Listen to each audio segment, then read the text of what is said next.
Leaders of the Group of Seven kicked off their three-day annual summit on Sunday in Schloss Elmau in South Germany's Bavarian Alps amid lower expectations and protests. The summit focuses on the Russia-Ukraine conflict, climate, and others, while the host dampened expectations. The ongoing Russia-Ukraine conflict, especially further sanctions against Russia, dominates the discussions at the summit.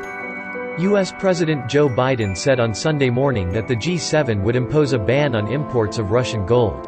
On the first-day session, the leaders discussed global economic issues and launched a $1 billion global infrastructure and investment initiative, dubbed the Partnership for Global Infrastructure and Investment. On Saturday, some 4,000 people marched in Munich against the G7 summit.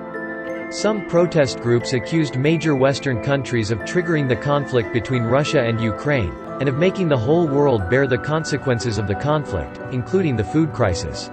Demonstrations continued and protesters got closer to the summit site on Sunday afternoon.